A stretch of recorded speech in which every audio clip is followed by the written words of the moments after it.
Hello and namaste. This is Tim Halloran with the weekly astrological report. Today is Wednesday, August 21st, 2013. I do apologize for the delay in this video. I spent the last week with good friends and family in Denver, Colorado. Rather remarkable place, very beautiful. But there is a lot happening this week. It is an intense week, and I mean that in the literal sense of the word. There is some tension building this week, but it is some very beautiful tension occurring. You know, this is a really time of seeing this high octave role that we're stepping into. This is a time of really seeing these sort of subconscious dreams and goals starting to step into practical everyday life. But that being said, we're sort of balancing two opposite things here. We have our ideas and our goals, and then we have the mundane, the practical, and the earthly reality. And we're stepping on either side of the fence here, and that's a lot of what the story for this week and the upcoming month is talking about. So this is a very special time. This is an amazing cusp that the sun is on right now. The sun's on the Leo-Virgo cusp. The sun will move into Virgo on Thursday. Yesterday we had a full blue moon on the Aquarius-Pisces cusp, which is another amazing, beautiful cusp. And then finally on Friday we have this kite formation that is going to be intense, but it's also going to be beautiful, and it's also going to be telling us this story about how to balance the mundane and the supernatural and the practical and the fantastic. Okay, so let's take a look at this. Yesterday we had this full moon. It was around 10 p.m. and it was on this Aquarius-Pisces cusp. And this cusp is really the most evolved cusp in the zodiac before we start the cycle again. And this is like the super genius. This is like the genius who understands everything in the world as well as outside of the world. And then the moon is moving through Pisces right now. It was conjunct Neptune this morning, and it will conjunct Chiron this evening, and will be in Pisces until Friday. And really we're feeling and we're getting in touch with this dream, this otherworldly fantasy, this high goal, and we might be feeling a little nostalgic. It's sort of like this childhood fantasy that we were in touch with when we were young, and then we lost as we got older, and now we're striving to get back to this place, back to the place of the heart. And this Virgo-Leo cusp that the Sun and Mercury, which are forming a conjunction closer and closer this week, also has everything to do with this place of the heart and really the highest octave of what it means to be an individual. As the weeks go on, I'm going to be explaining more about Virgo and what Virgo is all about, as I feel Virgo is definitely the most misunderstood sign of the zodiac. It's a real weird sign, and honestly modern astrology hasn't even really put it in its place yet. It's an earth sign ruled by an air planet, Mercury. It doesn't really make a whole lot of sense. But we're going to be learning more about Virgo this upcoming month. But right now on this Leo-Virgo cusp, this is a very special time of year. A lot of remarkable people were born during this time of year. Today is Balaram Purnima in India, who is in the Vaishnava sect of Hinduism, sort of the right hand of the Father, Son of God personality. And then next week is Krishna Janmashtami, which is God himself, his birthday. And we're learning here all about this highest octave of the understanding of our position as humans in service to the divine. That's really what this cusp is all about, and this is what the month ahead with everything moving into Virgo is all about. And that's what this tension forming this week is also going to be all about, as we sort of battle and duel and try to seek out balance and harmony between ourself, our inner desires, and the other, and the world, and God, as we seek out this sort of perfect serving ourselves through serving other placement. Virgo finishes the bottom half of the zodiac and then leads us into Libra, which is pretty much this heaven that everybody wants to shortcut to all the time. And everyone wants to get to Libra, get to the beauty and the aesthetic and the music and the dance and the flavor. But we want to skip through Virgo.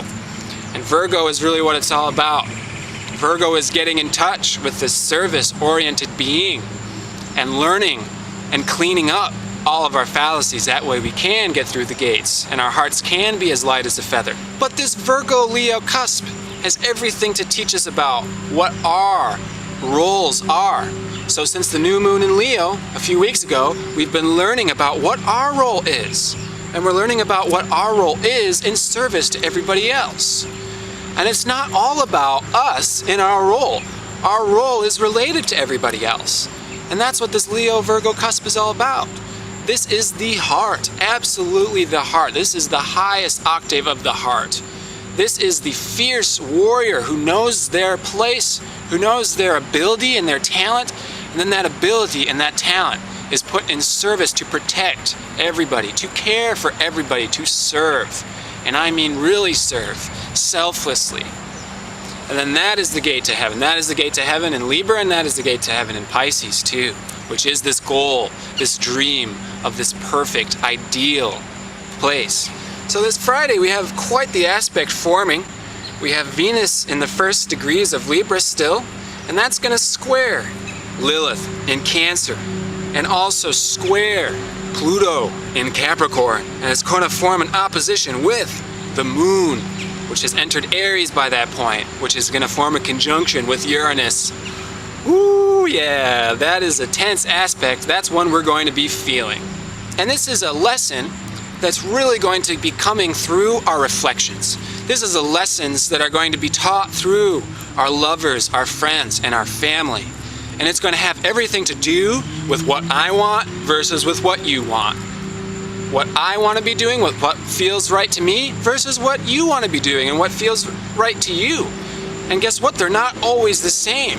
And now we have this huge mess because we're both striving towards this similar ideal. We all want utopia, we all want heaven, and we all experience it in a unique way. And we all have a very unique and individual way of getting that place. And now we've got to work as a team somehow and balance all of my desires with your desires. And I'm supposed to be helping you and you're supposed to be helping me, but we're seeing from different perspectives. With the Moon entering Aries this day and then forming a conjunction with Uranus, which is in opposition to Venus, we might be feeling very compulsive. We're going to be feeling rather explosive feelings. And it may be so instantaneous that we suddenly find ourselves 100 miles away from everybody else because we just got pissed off and took off. I am done dealing with your stuff. I'm done dealing with the burdens of the world. Everyone is holding me back. My family's holding me back. My friends are holding me back. My lover is holding me back. And I just want to be at that waterfall. I just want to be painting. I just want to be inventing something. And you know what? You're getting in the way of my invention. You're getting in the way of my inspiration. And I am not dealing with it. And now I am gone. I didn't even think about it, but I am 100 miles away. So this has got everything to do with the suppressed inner feelings. Like I've been putting this thing away for so long and I'm not putting it away right now. Nah, you gotta deal with your consequences kind of thing. Like I don't feel bad for you. But then we find ourselves 100 miles away and we just said some things that we shouldn't have said. Yeah, we might have acted a little brash. It is tense, but it is very beautiful because we're working through our stuff and everybody's breaking away, you know, we all divide up. And then we are making some realizations. We are starting to clean up house hardcore right now. And we have to be honest and sincere with it. So if we overreact, it's okay. Go and apologize, you know? And through this apology and this makeup, well, we're really coming together. We're really opening this guy up. And that's why there's gonna be so much struggle and so much brash and so much over-compulsion, because our sort of automatic animalistic tendencies are really fighting against this surrendering, sacrificing process that is really kicking off intensely right now. So we've had this grand trine in water that I've been talking about for months now, and that's fading out. And really that has been the subconscious preparing ourselves to be in feminine, nurturing state and place and position. And now it's manifesting on the outside. We are filling that role. We are becoming the servant of the world. We are becoming the servant of our friends and our family.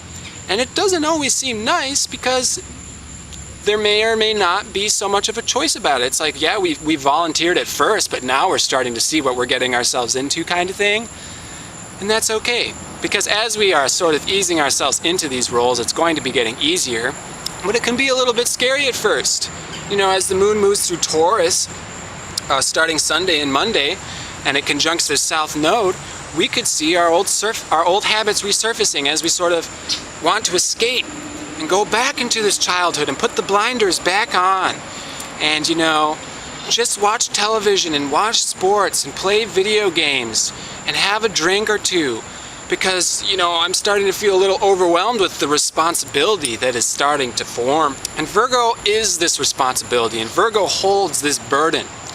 But the reason it's very beautiful right now, being on this Virgo-Leo cusp, is Leo is the warrior. And this is the evolved Leo. This is the heart warrior. This is like the Archangel Michael. And Archangel Michael is now carrying the burden. This is like stigmata, People pray for stigmata. People pray to hold the burden and the suffering of Christ. That has a lot to do with this Virgo-Leo cusp. We are volunteering. We are signing up for this selflessness, for this surrender. And it's like our egos are getting scared by this idea, because egos always fight against this. But it actually is the ego getting into its prime position. The ego is not the center of the universe. The ego is very, very small. And the ego serves the soul. And so right now there's this tension of whether or not we want to be getting into this position truly. Sure, we all go to church and we think that we're good people and we would love to be selfless. We may think that we're selfless until we start getting real opportunities to be selfless. And then it starts getting a little bit more tricky. So we're finding, and we're finally being gifted these opportunities. But it's not easy at first. It's a little bit intimidating. It feels like we're giving up some things. It feels like we're sacrificing some things, and we are. And that's a little bit tumultuous, and that's a little bit frightening.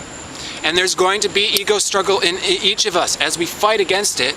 And we can't feel bad about that fighting against either, because that's all just part of the process. But we are also really being given opportunity to come into our true positions as servants. And this is what's kicking off the next month. And it is going to turn into what it really means to be a healer.